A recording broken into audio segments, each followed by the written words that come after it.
3 floors of museum exhibits. We have a lot of volunteers here. They'll be happy to answer questions and show you around. So please stick around, have punch and cookies after the program, and take a look at what we have here in the museum.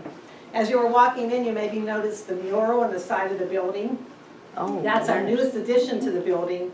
It was just put up last week. It took a week-long project. It's from the Gressel area high school students. 2 freshman art students, along with their teachers, designed and painted that mural. Wow, that's wonderful. So, yeah, so Yes. you know, they're very proud of it. They should be. It was a 2-year venture to get it done, so we're all very proud of it. We don't charge for our programs. We're just so happy to get new faces in the building. But there is a donation box out on the counter, and we always are very grateful for any donations, because that's what we exist almost solely on, our memberships and donations. And an old building like this takes a lot of repair and upkeep to keep it going. So we're very grateful for any donations we receive. So tonight I'm so happy to say that we have Nate Gressel with us from the George Junior Republic. I'm just going to give you a little bit of background on Nate, and then I'm going to turn it over to him. Nate assumed the role of Chief Executive Officer at George Junior Republic and Affiliates in January of 2019. He has spent 24 years in the field of behavioral health, starting as a direct care staff member while completing his undergrad studies in business management in Pennsylvania. He's born and raised in a small rural town of Savona, New York, close to the Finger Lakes region, in what's known as the southern tier of the state. Rural small town USA is his preference. Nate began his career in an entry-level position working directly with children in a psychiatric residential treatment program, and quickly worked up through the ranks. His interests grew in providing care, advocacy, and creating opportunities for individuals of all ages on their journey with mental health recovery. Eventually, he assumed multiple management responsibilities in the field, supervising, designing, and directing behavioral health programs across Pennsylvania. He continued his education and received a master's in social work from the University of Pittsburgh School of Social Work in 2005.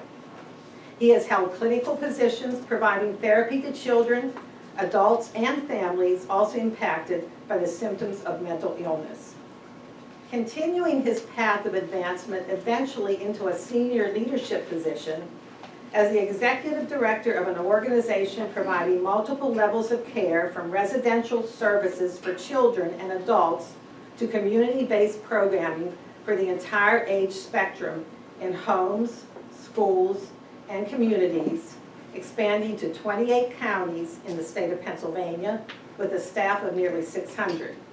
His interests align with program development growth and serving underserved, rural, specialized populations. Healthcare compliance, particularly in the field of behavioral health care, is a domain where he has excelled and found his passion. In 2017, Nate completed a graduate certificate program in healthcare compliance through the University of Pittsburgh School of Law.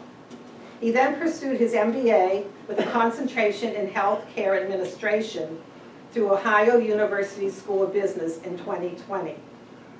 These achievements are a testament to his commitment to staying at the forefront of industry trends and best practices. Nate is very proud of the many recent achievements at GJR, one of which was achieving the status of an accredited healthcare organization with CARF International. GJR achieved the highest level of accreditation of 3 years in 2021. In January 2024, GJR in Pennsylvania once again was re-accredited and earned an additional 3-year accreditation through CARF.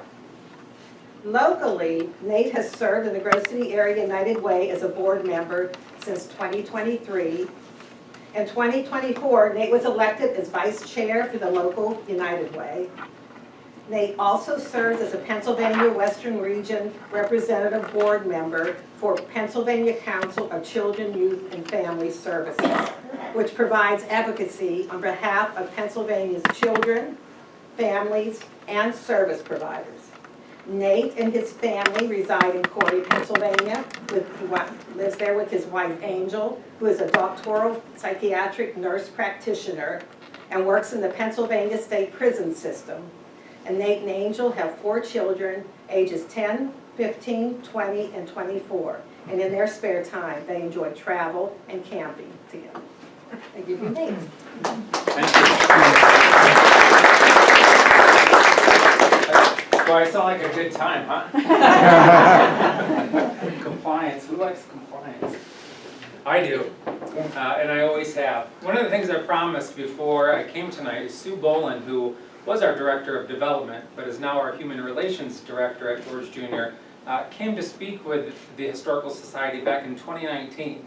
And I promised her I'd have a bigger turnout tonight than she did then. She also told me as I was leaving today that when this gets put on social media, she's going to put a big thumbs down. So we're going to talk a little bit about social media. But anyways, thank you all very much. I really like opportunities to talk. Okay, we're not going to work now.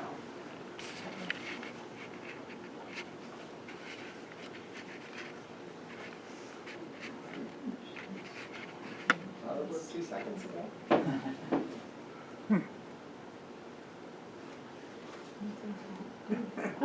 Well, Yeah.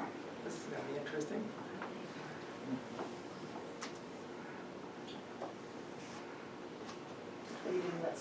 Yeah. Right, yeah, I think Sue sabotaged it. She sent Anlin to sabotage it. If I sneak in here quick, see what's going on. Sorry.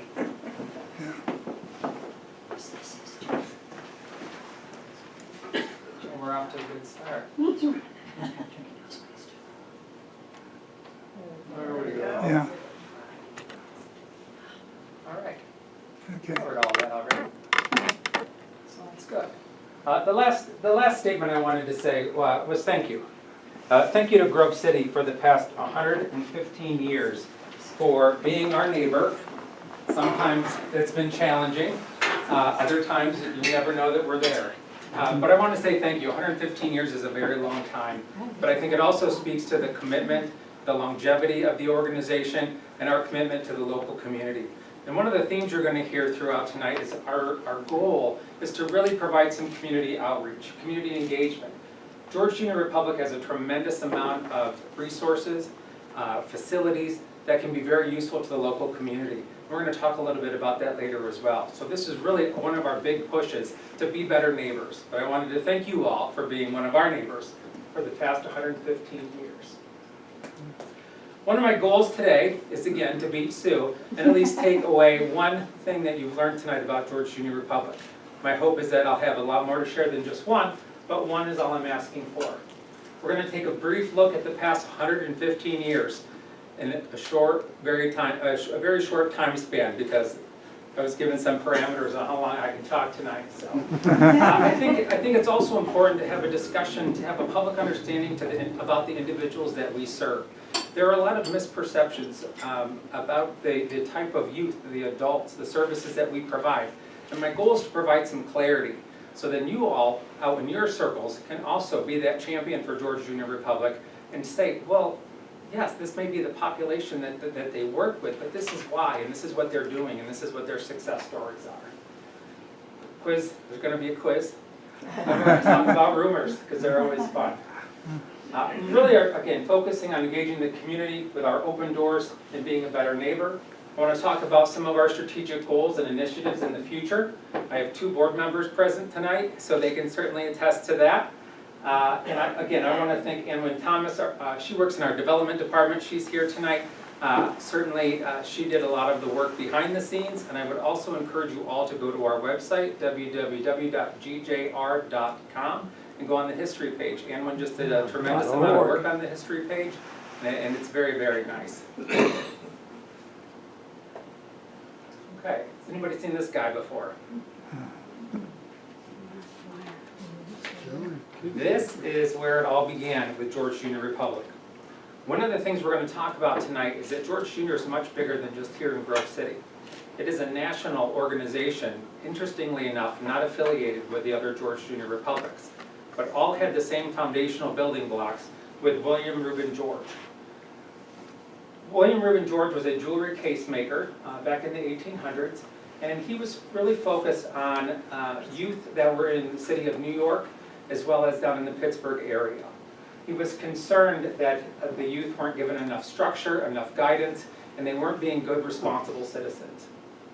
One of the areas that he focused on was what's called a Fresh Start program, or a Fresh Air Camp. Has anyone heard of a Fresh Air Camp or a Fresh Air Child? I remember when I grew up in my very small town, and now I live in a very small town on a dirt road, we had Fresh Air Kids, and we had kids come up from Allegheny County, and it was almost like an exchange program, very, very similar. And it didn't occur to me until I was going through some of this research, like, well, that's what that was. But they are very much still alive today. Again, focusing on boys and girls. We're going to talk about girls here. I'm going to make my board members sweat a little bit, that have been part of the building blocks of George Junior Republic. One of the books that William George wrote was called Nothing Without Labor. And you can find this on Amazon. It's a real cheap buy. It really talks about the mentality and the statement that nothing in life comes for free. Everything has a cost. Everything you have to work for. And is there a way that he could create an environment or a community where he could teach these skills to children? Could they set up their own self-governance? Could they be responsible young adults holding each other accountable, potentially of their own rules, their own laws, their own economies? And this was really kind of some of the foundational ideas. He also had another book called A Village Like Any Other, really focused on early 20th century child-centered education movements, focused again on self-governance and individual responsibility. That is one thing that you will continually hear at George Junior Republic still today, the ability to take responsibility. His focus was to produce a good citizen as a model colony. The origination of the name was actually called Boys Republic. It later became George Junior Republic, and in 1908, the National Association of Junior Republics. Interestingly enough, still today, there are two other George Junior Republics, or organizations that were once called George Junior Republics. The very first George Junior Republic actually started in Freeville, New York. We had the pleasure of hosting staff from Freeville, New York. It was probably about 3 years ago. We were knee-deep in the pandemic, and their executive director and development director came to campus. They had never been there before. And it was an opportunity that we spent almost 2 days to talk about our programs, other opportunities to learn from each other, and find out what the other programs were doing. Again, with those foundational building blocks that William Reuben George started off with. The one in Freeville now is called the William George Agency for Children's Services. It's also interesting how George Junior Republic here in Grove City has evolved over the years, but these two other organizations have a similar evolution. They currently have specialty residential education services for both male and females, and they're looking at providing community-based services. How many here in the room know that George Junior Republic provides community-based services, where we send workers out into Mercer County and 23 other counties in Pennsylvania and 2 counties in the state of Ohio? Is anybody aware of that? There's a couple of you, and you better be aware of it. We're going to talk a little bit about that. The other program is actually in Chino Hills, California, and it's called Boys Republic. This offers a full service line of residential services and community-based services, and it's modeled off the original concept of George Junior Republic. It has a very, very large continuum of services. Again, both of these organizations have active websites, active programming. It's an easy search on the internet, and all the information will come up. You'll see that one of the themes between the 3 George Junior Republics is that we did not evolve from an orphanage or have a religious affiliation. In my previous or past employer, the program that I worked for was an orphanage, and it was actually built off of the orphan trains back in the day. And it was called Beacon Light Behavioral Health System, or the Children's Home of Bradford up in McKean County. There's a lot of other organizations that are similar to George Junior that are all faith-based or religious-based. There's several residential programs up in Erie, actually, that are religious or faith-based organizations still to this day. Again, all the programs have evolved to meet today's challenges and needs. You'll see we've come a long way where the cost of a child per month was $20 versus what it is today, which is about 10 times that per day. One of the other interesting things that comes full circle is that Cornell University actually has a library and has all of the old George Junior Republic archives, and this is in upstate New York. It's interesting because 4 years ago we actually started to partner with Ithaca College on one of our evidence-based programs with trauma-informed care, which I'll get to in a minute. But there are links, again, they hold all of the George Junior Republic, Boys Republic and Junior Republic archives. We actually have a section at the college. Here's a quick shot of the Boys Republic. This is the one that's in Chino Hills, California. The website was founded in 1907. This is an all-male institution. And again, today it's a nonprofit treatment program. And here's one of the early pictures of the boys in the program. This is a little bit difficult to see some of the older pictures. This is the William George Agency up in Freeville, New York. It was originally called the George Junior Republic and then changed their name. These are some of the first residents in the program back in 1895. The William George Agency for Children in 2005 changed their name as they felt as though they needed to have a name that was more reflective of the services that they provided. And it all started in 1895 with a trainload of 144 kids from California up to Freeville, New York.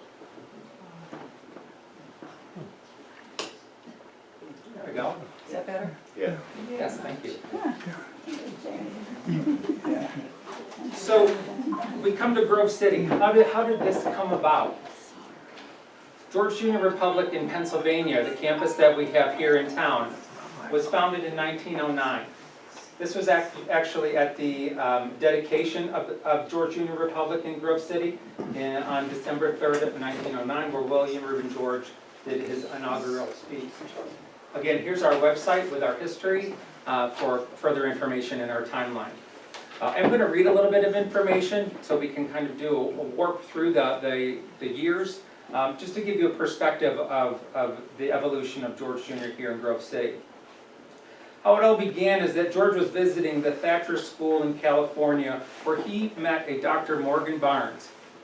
Kathy and I had a conversation about Mr. Barnes the other day on the phone, and he was obviously a prominent figure in the creation of George Junior Republic. He was a teacher at the school at the time, and they had the opportunity to discuss the Junior Republic movement. Mr. Barnes was a Mercer County native, and he became very enthusiastic on George's work and recommended that George consider Grove City as a site for a Junior Republic. So it's not my fault, or a board member's fault. This is where it all started back in 1907. In 1909, with the assistance from the Grove City community and the surrounding area, $6,000 was raised to purchase the John McCain farm from the site. That's where our current location is on 233 George Junior Road. On December 3rd, William Reuben George delivered his inaugural speech in Grove City. In 1910, the cost of keeping a boy or a girl at the Republic was estimated at $20 a month. I couldn't even imagine. You can't even get a pair of sneakers for $20. During the first spring, the staff and residents cultivated 80 acres of land. They had a plot of 60-acre apple orchard that they planted, and they also planted a large garden. The produce from these gardens actually helped sustain the program and to operate funding. I mentioned this earlier because Kathy had mentioned that County Market had presented I believe a month ago. And I said, did County Market mention that those were George Junior Republic's land before they built that? And she said, no, they didn't. They did. That was actually some of the farm area and some of the fields that we had and some of the cattle. In 1912, on February 22nd, a fire destroyed one of the cottages on campus, and it displaced the 26 boys that lived on campus, and they had to live in tents in November. So that would have been a struggle. In 1914, the historic chapel that's located at the entrance of campus on West Main Street Extension Road The building is one of the first structures erected on George Junior campus, and that's the Jeremiah Sturgeon building, which we'll talk about in a little bit as well. That's the oldest building still there, I guess, from the origination of George Junior Republic. In 1919, the Tassie Domestic Science House is dedicated to girls of the Junior Republic. A teacher and 2 girls lived in the home. The Tassie House also served a classroom and laboratory for teaching the female citizens how to establish themselves in a home. I'm going to read that to my wife later on because she would disagree with that concept. In 1921, the Pine Township School District of Mercer County included George Junior Republic School in its application to the Department of Public Instruction and Appropriations for funding.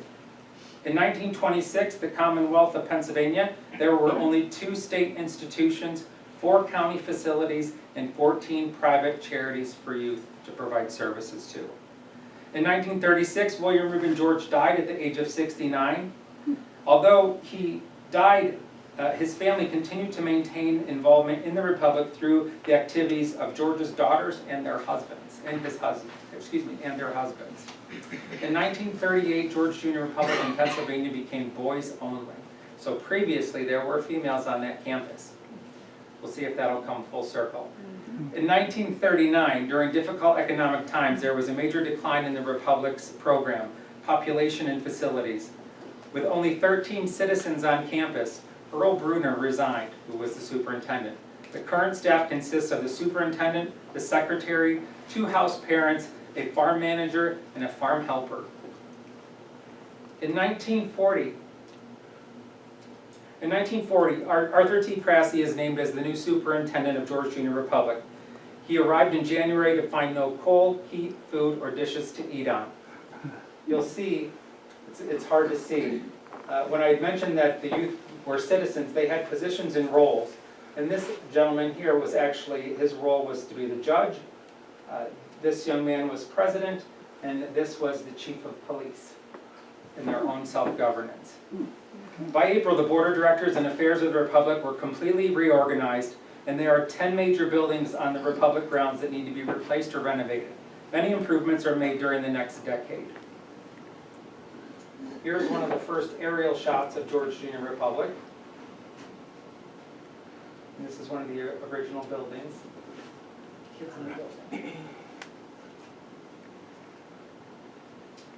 In 1944, Private Donald Lobaugh was killed in action under fire in New Guinea on July 23rd. Lobaugh was a former citizen at George Junior Republic, and he was awarded the Medal of Honor. Later in 1948, the Republic dedicated Donald Lobaugh Memorial Auditorium and Gymnasium, which over 200 former Republic citizens gave their lives for their country during World War II. So this building, which no longer stands, was dedicated to Mr. Lobaugh. In 1944, the Republic purchased the Scott Clack Farm and converted it into a residence named Lakeside Cottage. So actually, on the one side of George Junior Road, it's out behind Wabtec. There's a very, very large field with a very old farm, and you can see the remains of a silo. We call that Lakeside. That now houses lawn clippings and debris from campus. But my assumption is that's where it was located. In 1949, the Morgan Barnes School and Administration Building opens, and there are now 196 youth on campus. Private John Benton, a former Republic citizen, was killed in action during the Korean conflict. The Junior Republic was listed as his next of kin. General MacArthur sends his personal condolences to the Superintendent Prassey. 15 major buildings encompass the grounds of George Junior Republic. It's very interesting, still to this day, we have buildings that are named after Prassey, Benton, Memorial, Lobaugh, all of where our history came from. We've kept that tradition alive on campus. In 1958, Memorial Hall was dedicated to the memory of Republic citizens who died for their country. We have a very long history and track record of individuals that were at George Junior Republic who have gone on to serve actively in the military. A little more updated picture of campus. In 1959, Pennsylvania George Junior Republic celebrated its 50th anniversary. At the time, there were 268 boys in residence and 62 full-time staff members. In 1963, Barnes Hall is dedicated in honor of Dr. Morgan Barnes as he completes 54 years of service to the Republic.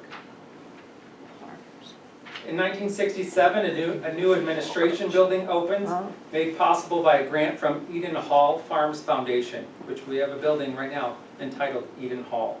The facility is named in memory of Sebastian Mueller, a former executive of H.J. Heinz Company. In 1968, the Republic now employs 136 full-time staff and 50 part-time staff. In 1969, William D. Pappy, is what he was known by, Gladden, retired after serving as superintendent for 19 years. His son, William H. Gladden, is named the new superintendent. We also have a building called Gladden on campus. George Junior Republic Association of Western Pennsylvania is now officially called George Junior Republic in Pennsylvania, with 349 boys in residence. In 1969, Patrick Ferrone was named CEO at George Junior Republic, and thereafter, Richard Lasasso was named as CEO in 2002 of Preventative Aftercare, George Junior Republic in Indiana, and George Junior Republic in Pennsylvania. We'll get to that in a second. Mr. Lasasso retired in 2018, which completed his 42 years of employment at George Junior Republic, which was his only job ever. Nate, could you give an orientation of what street is where? Yeah, that's really hard. That's very challenging. Some of the aerial shots were done, obviously, then by plane. It's very, very challenging to determine. My guess is that this is the current George Junior Road. That would be my guess, and then this would be Main Street.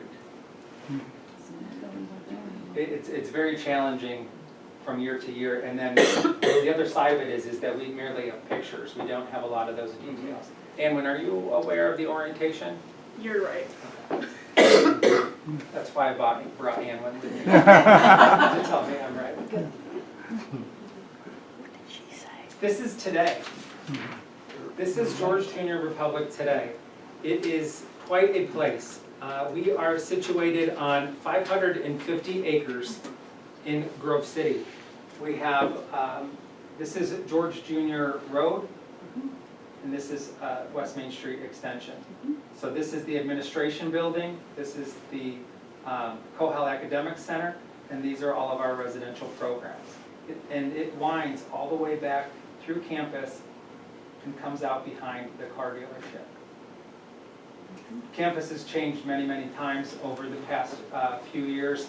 We presently have, I think we have 63 buildings on campus that are currently still there. So if we can fast forward a little bit to George Junior Republic today. As you can imagine, George Junior Republic today is maybe, you can't imagine though, is kind of a complicated system, and it's much bigger than you would think just here in Grove City. George Junior Republic today is actually made up of 6 separate and distinct companies. The governing board, or the parent company, is titled George Junior Republic. They are who I report to. And then we have 3 operating companies and 2 support companies. George Junior Republic in Pennsylvania, that is the Grove City campus. That's where we have residential services for both youth and adults. Preventative Aftercare, this is a community-based service in homes and in schools for both youth and adult throughout Pennsylvania and in Ohio. We also have George Junior Republic in Indiana. Has anyone ever heard of George Junior Republic in Indiana? Oh, you have? Perfect. George Junior Republic in Indiana actually was a child of the preventative aftercare model that we created in Pennsylvania. These 2 companies actually just celebrated their 30th anniversary last year. In the state of Indiana, George Junior Republic, we're in about 54 counties, and we're the largest provider of community-based services in the entire state. George Junior Republic Realty, they really serve as the property management and or landlord for all of the physical structures on campus. And then we have what's called a risk retention group, which is a little bit complicated, but it's a company that allows us, if needed, to self-insure. These are the operating companies. So when I say operating companies, these are companies that actually provide service directly to a child, a family, or an adult, and the variety of services that we have under each. We've really, in the past 2 years expanded our offerings here in Pennsylvania and here locally. I'm a big fan of serving locals. One of the big initiatives that we had last year is we are now in the 3 schools in Grove City, the 2 schools in Lakeview, and in Commodore Perry providing school-based mental health services. That's an area that I would anticipate continuing to grow. I'll get to some of the other changes in a few minutes. Preventative aftercare, again, we work with youth and adults. In the past 2 years, we started to work with adults out in the community, down in Washington and Westmoreland County, where we employ nurses to go out into the field to help individuals that are struggling with mental illness manage their medications, ensure they're getting their medications timely, adequately, and providing med education to them. And then at George Junior Republic in Indiana, we provide in-home services, a program called Older Youth Services, which is similar to an independent living, a family preservation program, which is a prevention program to prevent children from being placed out of their home, and we also provide psychological evaluations. So if you think of it like this, preventative aftercare in Indiana try to prevent being placed at George Junior Republic in Pennsylvania. When kids step down or discharge from Pennsylvania, they typically, and what we like to see, is to go out to the preventative aftercare programs or the programs in Indiana, if we have an Indiana youth. This is the support side. This is very complicated. This is all of the back office, risk, human resources, finance, information technology, facilities, business and clinical development. It is a very complex networking system. I won't bore you with it. This is the current George Junior footprint. Down here at the bottom, it's color-coded. But every county, this is Pennsylvania, Ohio, Indiana, West Virginia, Maryland, every single state that you see with a color is some level of George Junior Republic services. Whether it's a county that we've received a child into our residential program, or our community-based services are providing services and care to in their home. So as you can imagine, the geography is huge. Actually last month I have a board meeting in Indiana. I went out to Indiana and traveled to see those staff and meet with those staff. It is an enormous system that's much bigger than here in Grove City. Today, as I mentioned, preventative aftercare is in 23 counties in 2 states. We have nearly 70 staff in preventative aftercare. These are individuals that are going out into schools, homes, communities, into jails, providing a variety of different services, case management, clinical interventions, therapies to children, youth, and their families. And again, preventative aftercare celebrated its 30th year this past year. We provide diversion, independent living, intensive clinical services, prison visitation, reintegration, and truancy. These are a lot of fancy words that are basically services that our staff out in the community provide to stabilize and to provide care to individuals, to keep families together, to keep kids from being pulled out of their home due to a variety of different reasons. In 2023, as we've continued to differentiate our services, we began to provide adult services to individuals in Westmoreland and Washington counties. And then we've also started a new program called Restore. This is a program that actually works with individuals that are being discharged from the jail in Westmoreland County, going back out into the community, and we assist with their community service, and then we help and provide services to help pay off their fines and restitution. The future of preventative aftercare, we're seeing a huge shift in community-based services, really focusing on an evidence-based program. What is an evidence-based program? That's not me just coming to your house and saying, Johnny, be good, follow your mom's directions, everyone fight nice. No, this is an evidence-based model that is backed up by research and has proven to work, proven to provide an outcome that is, can be demonstrated through its research. So there are clinical interventions that our staff are working with families out in the field that have been proven to prevent out-of-home placement. We've also partnered with Pew Charitable Trust. It's a large organization in Pennsylvania. In the past year, we've received a 3-year grant to help pay for these evidence-based programs for our clinicians out in the field. New in 2024, on the youth side, we are starting a family-based mental health service in Crawford and Venango County. This is a service where we have a team of clinicians, again, going out into homes and working with families, keeping them together, and restructuring. It's a family structural therapy model where they teach parents how to be parents again, and to teach parents who are the adults and the kids aren't in charge, is it kind of an easy way to understand that. This is a new model that we'll be starting this fall. This is another evidence-based program. It's called Parenting Inside Out, and we're providing it in Washington County. This is a service where we're providing coaches to the Washington County Jail, going into the jail and working with parents that are currently incarcerated, and we bring their children in to make sure that they don't disengage with their family while they are serving their time. This is an engagement tool that strategy that we were sought out by Washington County. Motivational interviewing, it's another clinical intervention that's an evidence-based model.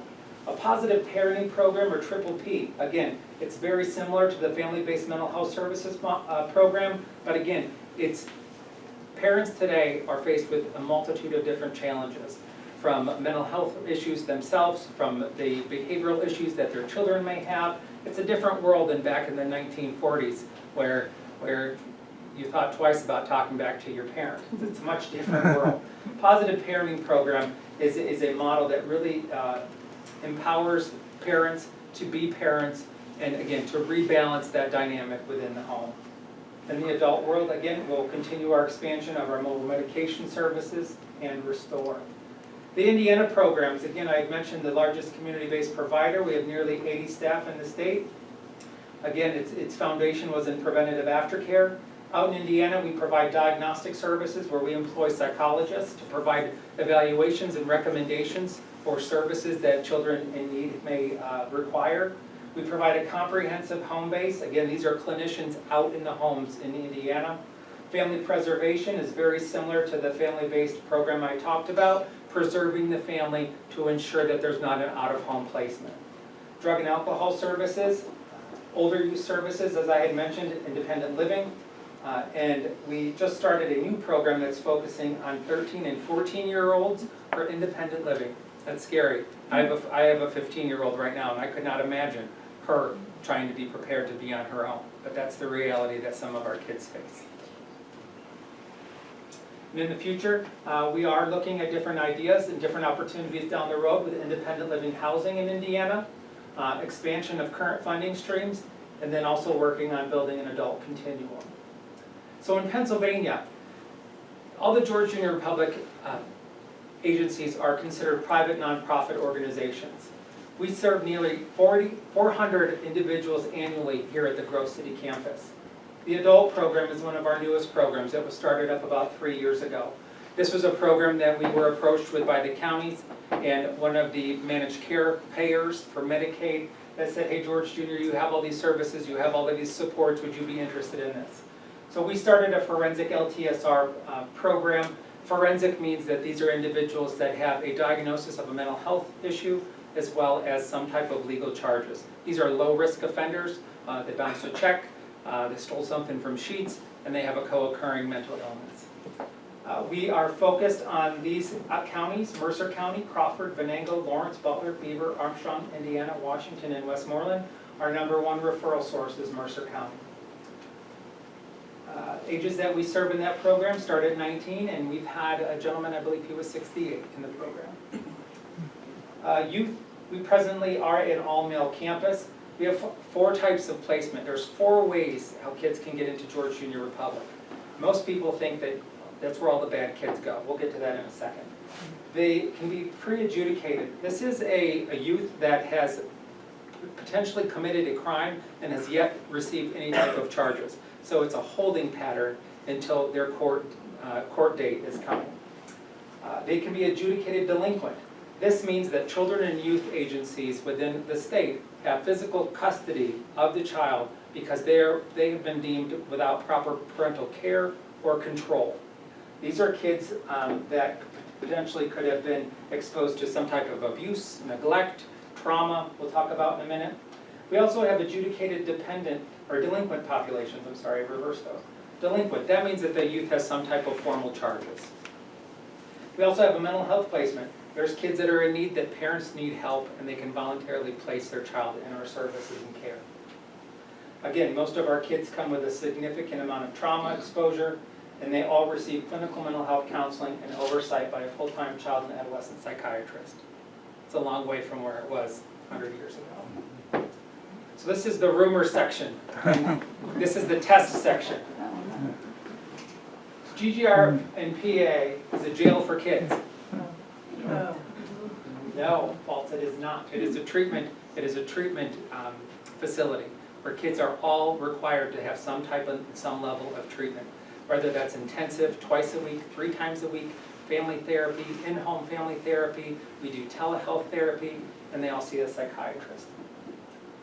GGR and PA is able to lock the facilities, preventing a youth from escaping. No. No. Some people No, wish we could, yes, they but we have. cannot. Our regulations do not permit that or allow that.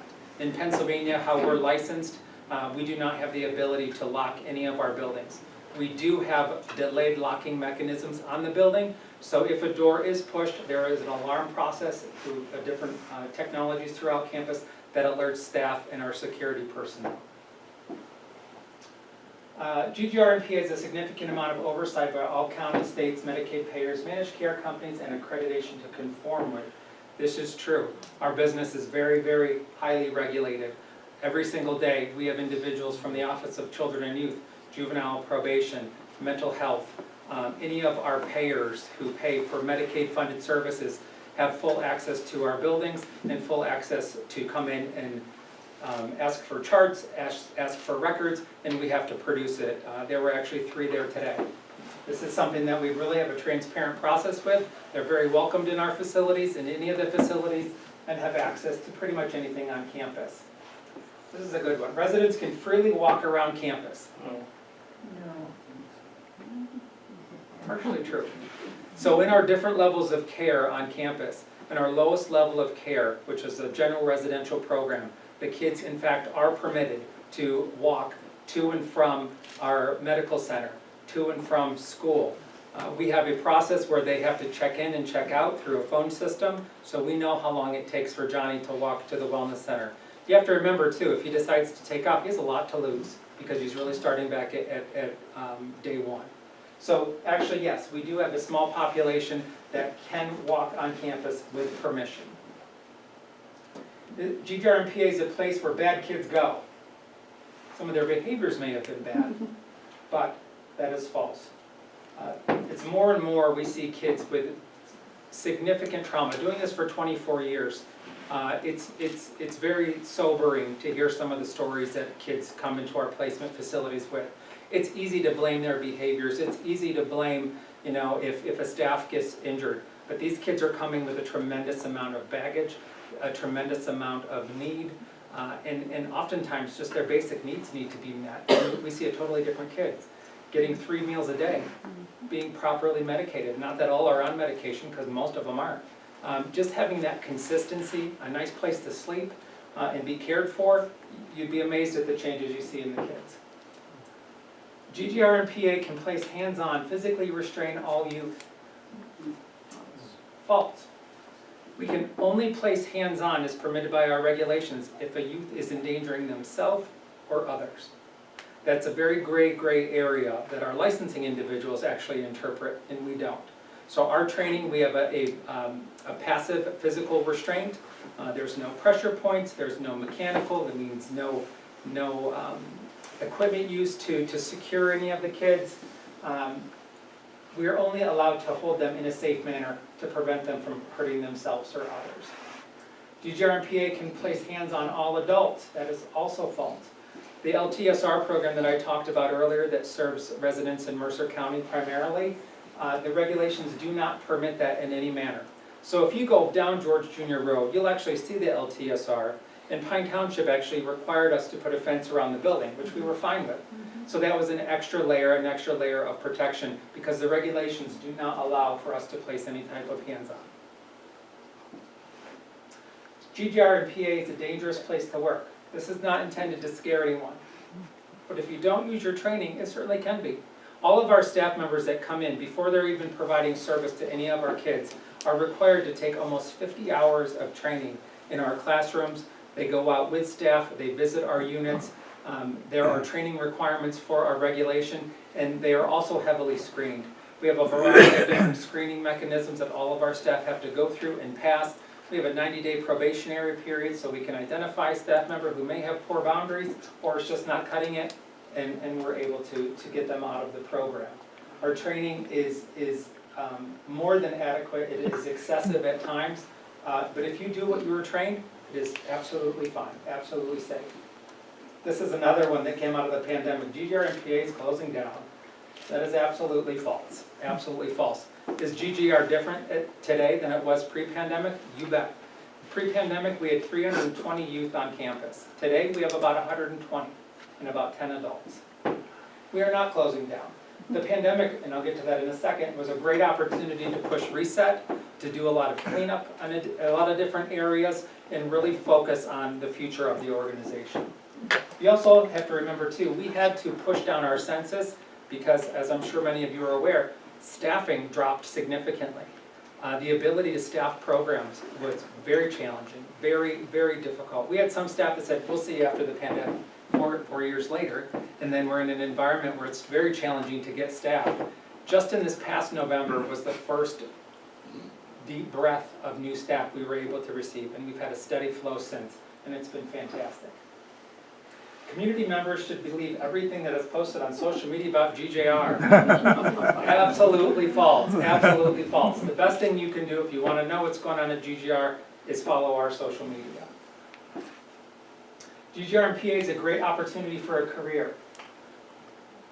It absolutely is. We have generations of staff, families of staff, mothers, sons, daughters, 3 generations deep employed at George Junior Republic. GJR is a school for boys. Technically, no. We are not an educational entity. When GJR was first incorporated back in the 70s and 80s, the IRS code made a determination that we're labeled like a school, but we are not a school. We cannot provide education under our current licenses. GJR prioritizes the safety of residents first and foremost, the staff safety and the community safety. Yes, absolutely. I could spend an entire additional evening to talk about all of the different safety features and mechanisms that we have on campus. In the rare instance where we do have an issue on campus, it's because something in the system did not work. And we go through a process each and every time where we review those incidences to see what went wrong, how can we do it better. Our CARF accreditation that Kathy actually talked about actually requires us to do that. The GJR campus is safe to walk around on. We had a group actually from the Historic Society go and visit campus.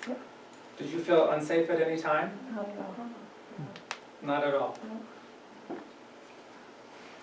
The youth and adults on GJR campus are still people and kids. Absolutely.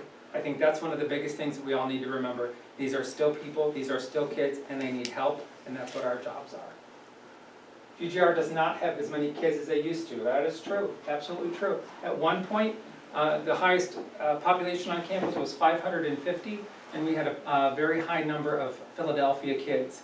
My first fall that I came to George Junior Republic in September, I ended the Philadelphia contract. We had 2 remaining kids graduate from George Junior Republic my first year there, and we have had no Philadelphia kids since. How did the pandemic impact us? Well, it was my first one, so there really wasn't any books written, and thankfully our board of directors is very, very supportive. It was a learn as you go, but we worked as a team. We worked with a lot of great staff and resources, and we were out in the lead amongst providers. I mentioned about the population. Our total staffing prior to the pandemic was 720. That was across the 3 operating companies. Today we're about 475. Again, due to the staffing and anticipated challenges, we had to push down our census to safely staff the programs. It was not a shortage of referrals. We have more referrals today than we know what to do with. We just don't have the staff to start the programs. That is a chronic issue across Pennsylvania. If you do a little bit of Googling, you'll see the mess that Philadelphia is in today, and the reason why we do not contract with Philadelphia. The pandemic really created a condition for change. It changed how we move across campus, how we manage infection on campus. We had no options to discharge kids because of COVID. So if a youth had COVID or a staff member, it was not an automatic discharge. That child may not have had a home to go to. So we had to house these kids. Our staff members had to staff quarantine units and isolation units during the entire pandemic. We did a total overhaul with our policies and procedures. Although courts were not in session, Children and youth organizations and juvenile probation offices were not working. There were still no shortages of referrals. We had a lot of physical health challenges to manage as well, with symptoms of COVID and the result of the pandemic. We had staff health challenges to manage. We had to monitor things. We had to do contact tracing. We had to follow all of the regulatory requirements of the Department of Health with zero assistance from the Department of Health. We had to all of a sudden become experts. Communication is one of the biggest advancements that I think we've made across the organization.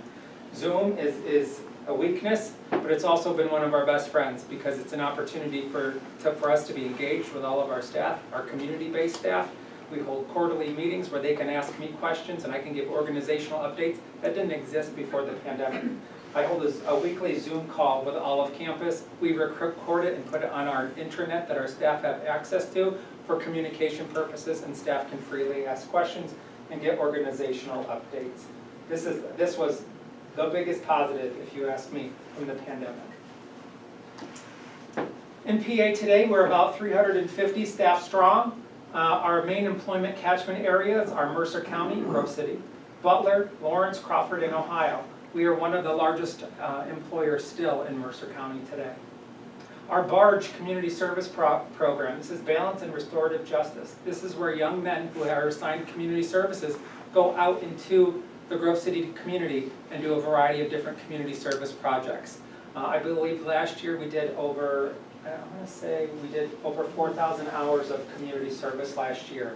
So that's cleaning up Memorial Park, we help the food pantry, we do all of the lawn work for Aware, we do empty bowls with the United Methodist Church, we do a variety of different things. And if there's ever projects that the community needs, we want to be the first to know so our boys can be out there with our staff. Our CARF accreditation, Kathy mentioned this is one of our biggest achievements during the pandemic, mind you. We were able to become CARF accredited. This means that we've met 1,500 standards that we're in conformance with. So we had licensing folks come to campus and tested us against 1,500 different performance standards for quality, outcome, how we care for kids, the treatment that we provide to be tested. Our first accreditation happened in 2021. We received the highest accreditation of 3 years. This past January of 2024, it was our 3-year cycle, and we received an additional 3 years, which was a huge accomplishment for the organization. One of the other areas that we're focusing on, as I mentioned earlier, is our Trauma-Informed Care Initiative, or TIC. CARE, you may have driven by campus and seen our big, or saw our big CARE signs. This stands for Child and Residential Experiences. Cornell University, that I mentioned about earlier, is a partner, again, in the implementation of our trauma-informed care model. So CARE really focuses on how we interact, how we treat youth, how do we approach youth that have traumatic pasts. So it's developmentally focused. We take into consideration any type of developmental delays. We ensure that families are involved. The worst thing that can happen is a child to go into placement and be disengaged from their family. It's relationship-based. It's about the relationships that we can build and show the kids and adults, quite frankly, how the power of building a relationship with an adult can provide you with a variety of different positives and successes in your future. You'd be interested, my 15-year-old, my 10-year-old, developing a relationship and not with his PlayStation or his iPad is a challenge. So this is something that we really focus on. Competence Center. We have competency programs for our staff members to ensure that they are competent and capable. We provide a trauma-informed care environment. We recognize any type of past traumas that our kids or individuals we serve may have come from. And it's ecologically oriented. One of the biggest questions that we ask is, are you willing and are you able? So we can ask a child that's refusing to do something, are you willing to make your bed? Sometimes they'll say yes. Sometimes he says no. Are you able to make your bed? Well, yes, but it's a choice you make. So we talk about, so you're not willing, but you're able to do that. So it's a tool that we use in engaging our kids to really kind of bring out the issue at hand, to demonstrate that yes, you are physically capable of doing this, but you also have to be willing to do it, and this is why. We have art therapy. We have a program called TANT, or Trauma Art Narrative Therapy. This is a fine arts program that we use with our staff and our kids that really try to access kids that are more artistically oriented And it's a different methodology that our clinicians use with our kids to really work on a deep-rooted trauma. We also have a collaboration with Slippery Rock University, and we provide animal-assisted therapy. If you've seen it on Facebook, we have dogs on campus. Adventure-based counseling. We have one of the largest ropes course on the eastern side of the United States. This is a program that, again, is called Behavior Management Through Adventure. It's an evidence-based program that all of our kids go through. We have outside groups that go through this. We have groups from the community, the intermediate unit in town come in, the teachers. It works on team building, group exercises, group dynamics. This is the top of a pamper pole, it's called, and it's about 50 feet off the ground. And we actually build all the kids and individuals who participate in this program that, you know, may have been completely frightened to come 2 feet off the ground, that now are climbing a 50-foot pole and taking a leap. And it's all based on trust. It's extraordinarily safe. If you're ever interested in the program, I'm happy to show it to you. And then most recently, as I was mentioning with a couple of you, our interests have changed with our kids. It's not so much let's play basketball 24/7, not play football 24/7. We have kids that are interested in bird watching. We have kids who are interested in farming and agriculture. So this past year we were awarded an agriculture grant through the state, and we now have a greenhouse on campus, and we're doing a farm-to-table program with our kids and adults. Interestingly, where County Market used to be, we've come a long way. Certainly not to that scale or an apple orchard, but it's great to see. We're going to focus on our continuum of residential and clinical services. Again, in our adult program, we have the LTSR. In the youth program, our newest program is the secure detention program. This is a program that was requested of us by the state. Through the pandemic, there were multiple detention programs throughout the state shut down, and kids were being shipped out to Texas, to Virginia for these placements. These are those kids that are awaiting adjudication and are awaiting some type of charge. Oftentimes, those charges are dropped and they can come directly into our programs for treatment, which is great because you're not pressing the reset button for a child to go into another program and potentially re-traumatizing them. Our intensive supervision unit, these are some of our most secure units. These are for kids that have a high abscond. They're on a high abscond watch or pass. Our diagnostic program is a 90-day program where a battery of clinicians come in and provide a battery of assessments and recommendations. Oftentimes they come into our services. One of our newest programs is TRAC, Therapeutic Residence for Adolescent Complex Cases. We have 2 different models of this. These are for kids who have unfortunately grown up in placement since they were 5, 6 years old. All they know is an institution. They don't know how to build relationships. They aren't successful in the community. They're not successful in a foster home, and they've just been institutionalized. So this is a program designed that is very clinically intense. It has a very high to staff to youth ratio, and it's been a fantastic program so far. It's also a very small program. This program has 1 youth in it. This program has 2.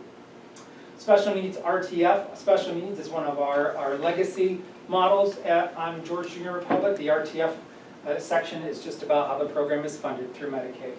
Then we have a special needs program, which is state and county funded. These are kids with a mental illness. They have a variety of different behavioral issues. We also have a non-hospital detox program, or also known as a drug and alcohol program. Our regular residential, I talked about, this is the level of care where kids are permitted, based on the treatment team's recommendation, to walk to a medical appointment on campus or to school. And then again, this past fall, we started our school-based mental health services in Grove City, Lakeview, and Commodore Perry, with the hopes to grow and expand that. Again, some of our future aspirations is to continue expansion of our specialty residential programs. That is truly the future. The days of a 200-bed regular residential program is just simply not there anymore. Those kids are all now being maintained in the community or in a program like preventative aftercare. Expansion of our school-based mental health services. I spelled that wrong, detention, spelling error. A secure detention program, we actually were just awarded a secure detention program in Fayette County. And then, again, across the affiliation, we believe we've served nearly 70,000 youth over the past 115 years, not only from Pennsylvania, but a variety of different states throughout the United States. One of the areas I talked about in the beginning was our community involvement, our push to be involved into the community. One of the areas where we're really focusing on is the availability of resources and meeting space is very, very hard in this area. The Resource Center was built about 25 years ago, and this held a very large auditorium where we host large events. The state often will hold a regional event there because 79 and 80 where we meet, we're in an ideal location. We've also rented this out to other outside groups as well. The Jeremiah Sturgeon Chapel, we actually too, we've had individuals that wanted to get married there. It is a very nice, quaint little church. It does have air conditioning now, so that's great. And then also our turf building. The turf building is in the back of campus, and we actually have let Grove City College and Grove City School District use it for sports practice when the weather is poor. It is a very, very large building. It can be divided in 4 different sections, 4 different full-size gyms where activities can take place in every single corner. Another area that we've really focused on over the past couple of years is, again, what are our community partners and our partnerships? I've had the pleasure of being on the United Way Board with Sonny for the past 2 years. It's opened my eyes to the needs of the Grove City community. There are many. One of the areas that has really had a consistent theme is the struggle of some small nonprofits. Rent prices are through the roof, and these small nonprofits are really struggling to keep their head above water. One of the things that we have is a lot of property, and we have buildings and open space. So we've gone through a process over the past 2 years to have some partnerships with some local agencies. The first one was with the Midwest Intermediate Unit 4 in Grove City, Early Intervention Program. This is a school program that is on the West Main Street section, the extension. It's a building that we have, it's right on the road. It's where, it's called Old Wishart. It's where the superintendent of George Jr. used to live many, many years ago. This program was moved from a local church here in Grove City. They needed a different space. They needed a bigger space, safer space, and it just has really worked out well for them. Last December, we had a discussion with the Mercer County Adult Education Center. They came to campus in December of 2023. So they have one of our buildings, it's right across from Sheets, where they provide GED classes, English as a second language, tutoring for reading, math, and computer skills, and for workforce development. This has been a great addition to campus. We've actually had some of our kids access this program as well. And then most recently, Days for Girls. Days for Girls approached us about needing some space. Days for Girls is a program here locally, the Grove City chapter. There's chapters all over the United States where they actually have a patented reusable feminine hygiene product where they provide these products to over 800 girls here in Grove City alone. And then regionally, they belong in the Pittsburgh chapter, and they send these supplies overseas as well.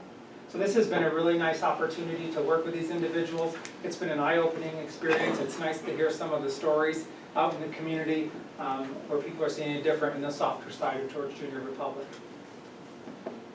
There are some different links. I won't get into it at this point in time because I want time for questions. We do have an aerial of campus that I can certainly send out. I think there's an email group for this group that I can send out to view. It takes you all the way around campus, shows all of the property.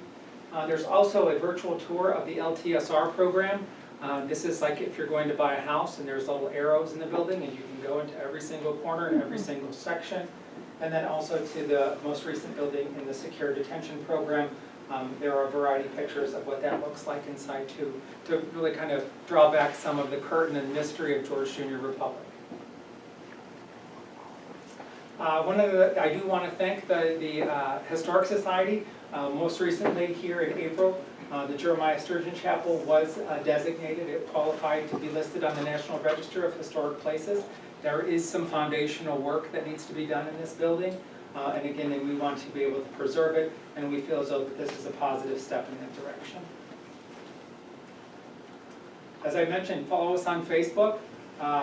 Instagram, I don't understand Instagram and what handles all that. If you're on LinkedIn, Facebook is really probably the #1 source to learn all things George Junior Republic. And please feel free to go on. We are a private nonprofit. We're always on the lookout for new donors and new donations. And then one of our other big initiatives recently is our community art exhibition. This is going to be from June 1st until June 30th. We'll have a reception on June 8th from 5 to 7, and then Thursdays and Fridays from 3 to 5, and Saturdays from 12 to 3. When you come onto campus, there are signs that will take you to the Memorial Cafe, where the exhibits are set up. But if you are a community member and you're an artist, you can absolutely come to campus and enter it. I want time for questions. I talk a lot, there's a lot of information, I understand that. I want to thank everybody. The invitation to campus is always open. We have a beautiful history room that goes into greater detail if anyone is interested. I know the Historic Society folks have been to the history room, it's beautiful. My contact information, I'm very transparent and to be in contact. My cell phone number, if you have any issues, questions, comments, concerns, please don't prank call me. But that invitation is always there. One of the things that I brought today, we have our annual report, a new one coming out in September. We have some older pictures, for physical pictures, if anyone's interested. We also have, George Junior Republic had its own currency many, many years ago, so I brought some samples and examples of that. If you go on eBay, they're going for big bucks, so I've also counted them all. And my business card, and there's some stickers there as well, and there's stress balls as well as some bag clips. Happy to answer questions. It's a lot of information. I talk fast, I know that, but I think it's important that the community knows what's going on at George Junior. I just wanted to comment that we've had the George Junior boys in helping us many times over the years. I mean, they've obviously been so polite and helpful, because most of us are over the age of 60, I hate to admit it, as volunteers. We just can't do a lot of that heavy lifting and everything, and they've always been so helpful when we call on them. Especially with the food pantry, we really try to help Tracy out as much as possible. And you know, what is it? Last year she had knee surgery, and we made sure that the boys were there almost every day to help her with those the food supplies and boxes. They're great. What's the youngest age that you have as far as residents there? So we try to base that on what our current population is. The youngest we can go, sadly, is 6, but we try not to. Unfortunately, there are 6-year-olds in the system that need this level of service and care. But typically, we would see 8 and up. Anything below 6 actually requires a different amount of staff in the building. Wow. Where do you get all the money to do all of this? Yeah, great question. So we have a variety of different funders. The majority of our funding, I would say about 90% of it, are through state and county contracts. So it's funded through, I won't get too technical, in the state's foster care system, and there's a federal match and then a county payment as well. And then what we're trying to do is with that 10% that's left over, expand our Medicaid billable services. And those are based on either disability or financial need. It's like an access card. That's where all of our funding comes from. So you're not a school anymore, and the school building's been shut down, so Grove City isn't educating the students. How do they get educated? Nope, they are getting educated and the school buildings are still open. Oh, okay, that's 70%. Right, yeah. So educations look different this past year. So as you can imagine, when our census was cut in half because of the pandemic, the staffing requirements to educate the kids also changed significantly. So we actually have a core group of kids that still get education within their units. Then we have kids that get education in Cohill Academic Center. It's not utilized as much as it used to be. And then we also have the Career and Tech Center across the street, where the majority of the education takes place on campus. Grove City Area School District still provides all the education to our kids. Do each of the kids come with their own cell phones, and how is that handled? No, actually, interestingly enough, we've actually ended contracts with some of the states that will try to place with us that would require kids to have cell phones. So no. If they do get a cell phone, it could be from a variety of different reasons. Typically coming back from a home pass, because the kids do have to go home and visit and they have treatment plans to work on. So at times we have kids who can sneak in electronics. But we have metal detectors, we have a whole process to process the kids when they come back. Bed bugs are a real thing. We have a bed bug room that kills and melts chocolate and many other snacks that the kids try to bring in. But no, they are not permitted to have cell phones, tablets, anything like that. Interesting. They want them, but they're not getting them. Sure. Why are they not permitted to have them? So that's a variety of different issues and challenges. Sometimes it's ordered by the court. Sometimes it's, that is a really good question. It's not the primary reason for placement. So when kids come to George Junior Republic, the expectation is that they participate and receive treatment and care, work on what they need to work on, and get home as soon as possible. A cell phone can be a distraction. We have a variety of tablets, computers that kids can have access to, but those are all very, very strictly monitored. But there's no tablets, no cell phones, anything like that allowed on campus with the kids. It isn't mostly to prevent them from contacting people back at home. It very well could be contacting people that they're court ordered not to. It could be, it's for confidentiality reasons and purposes. So all of the kids that are at George Junior are protected under HIPAA. So confidentiality is huge, and most things also come with a camera. So we do not permit anything like that on campus. It's a great question. It's like, well, yeah, most kids have cell phones these days, but that's not their reason for being there and for placement.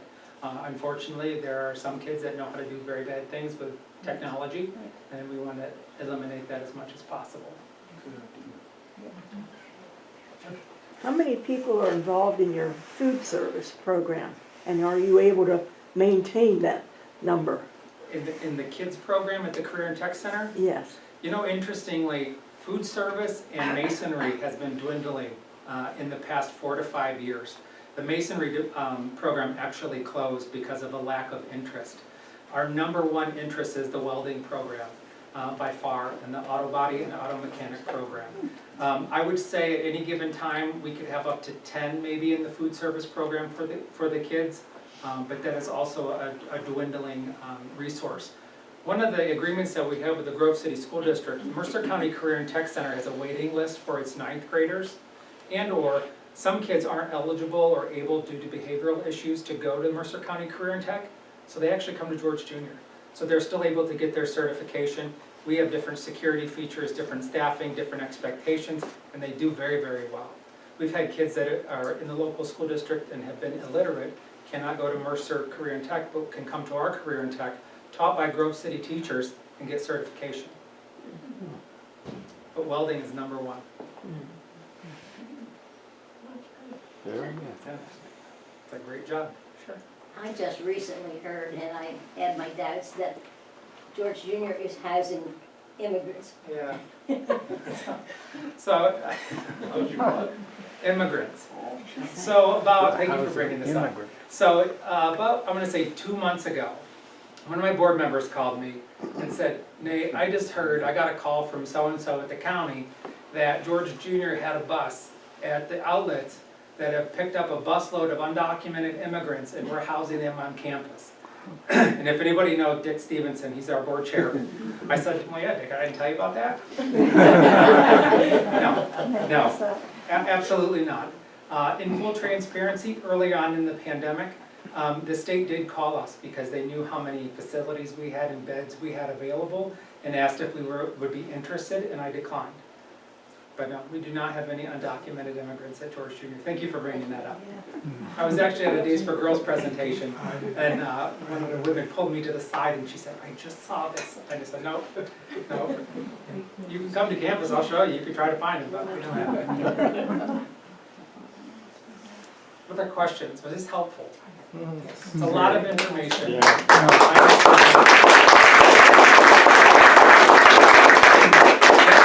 The other day I brought in, so I I have chickens at my house, and my staff, everyone likes fresh chicken, so I always bring in chicken eggs. And someone had left them in the refrigerator downstairs in the break room, and they said, who's all these eggs down here? And they said, well, Nate brought them in, he has chickens. And he goes, Nate Gressel has chickens?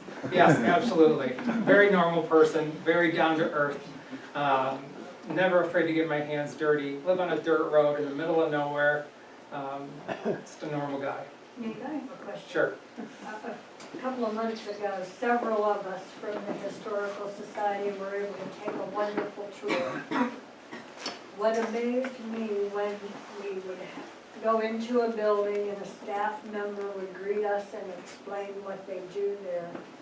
There were young people doing things, but the amazing way that they address these children and youth, it's with such great care. Now, if people sitting in this audience said, boy, I'd like to go on a tour like that, how could that be arranged? Give me a call. And when in development can certainly help. We have buses, I call it like Disney World buses. We can fit about 15 in a bus, and we have staff that I can make available to take you on tours of campus. I can take you into units, kind of demystify some of that. I would encourage them. Absolutely. I really would encourage them. It demystified Yeah. a lot for me. Yeah, absolutely. We have individuals that ride their bikes on campus, that jog through campus. We have staff who jog through campus. Other questions? Any burning issues? This is your chance. I would like to say on Nate's behalf, on behalf of the George Junior, that growing up here, I was born here in '52. So graduated from high school in 1970, and if I would come home and say, oh, there are these, two nice guys from the George Junior, in my math class or my English class, you stay away from them. That's what I would be told. We were all told that. Yeah. Yeah. It's different now. Very different now. Sonny and I had a nice afternoon doing some mine hunting. Yes, they have a mine there. I'm Yeah. so happy. Yep. Yeah. But yeah, I'm happy to entertain. It takes about 2 hours to get through campus, I'll be honest with you. But certainly more than happy to show you. If you can come up with a group of people that you want to go on the tour with on our contact page on the website, you can click to fill out the form. You can put how many guests you want to attend the tour, do whatever you want. So. Well, thank you, Nate. Thank you all very much. I'm amazed. I never realized you had all these off-campus programs. I think this is very, very interesting. Right. Thank you. Thank you. So if anybody wants to talk to Nate afterwards, I'm sure he's happy to talk to you. We have refreshments out in the lobby there. And if you want to browse around the Historical Society, we have 3 floors of exhibits. Take some free stuff. Yeah, take some free. Only a lady in here. Yesterday, I went to the program.